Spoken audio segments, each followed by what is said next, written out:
Very good call. He was on the call. President Zelensky was on the call.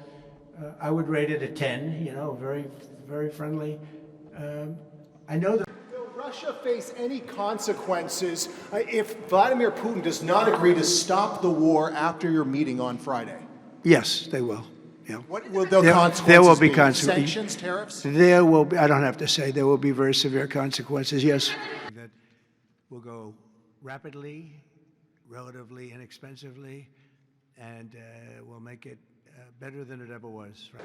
How were your calls this morning with European leaders, and was it your call not to invite President Zelensky to your meeting with Putin? No, just the opposite. No. We had a very good call. He was on the call. President Zelensky was on the call. I would rate it a 10, very, very friendly. I know the leaders because I was at NATO, as you know. I took it from 2% to 5%, 2% that wasn't paid, 5% that is paid, which is trillions of dollars in defense capability. No, it was always going to be, I was going to meet with President Putin, and then after that, I'm going to call the leaders and President Zelensky. I'm going to call President Zelensky, and then I'll call, probably in that order, the leaders.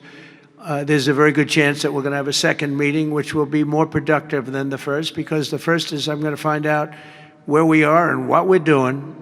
Again, this is Biden's war. This isn't my war. He got us into this thing, and it should have never happened. This war would have never happened if I were president. But it is what it is, and I'm here to fix it, and I'm here to stop 6,000, 7,000 people last week. 7,213 people last week were killed, mostly soldiers. But missiles being lobbed into towns don't exactly help either, but mostly soldiers. And Ukrainian and Russian, they're not American soldiers, but if we can save a lot of lives, it would be a great thing. I've stopped 5 wars in the last 6 months. And on top of that, we wiped out the nuclear capability of Iran, obliterated it. It's turned out to be a correct word, by the way, because some of the press said, well, maybe it wasn't obliteration. It was obliteration. And we're going to meet with, I would say, the second meeting. If the first one goes okay, we'll have a quick second one. I would like to do it almost immediately. And we'll have a quick second meeting between President Putin and President Zelensky and myself, if they'd like to have me there. And that would be a meeting where maybe it could be absolutely work. But the first meeting will not work that out. Certain great things can be gained in the first. It's going to be a very important meeting.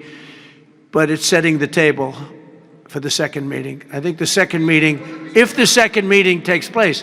Now, there may be no second meeting, because if I feel that it's not appropriate to have it because I didn't get the answers that we have to have, then we're not going to have a second meeting. There's new reporting that the Russians have hacked into some computer systems that manage U.S. federal court documents. I wonder if you've seen this reporting and if you plan to bring it up with Putin when you see him later in the week. I guess I could. Are you surprised? Are you surprised? They hack in. That's what they do. They're good at it. We're good at it. We're actually better at it. But no, I have heard about it. I've heard about it. Please.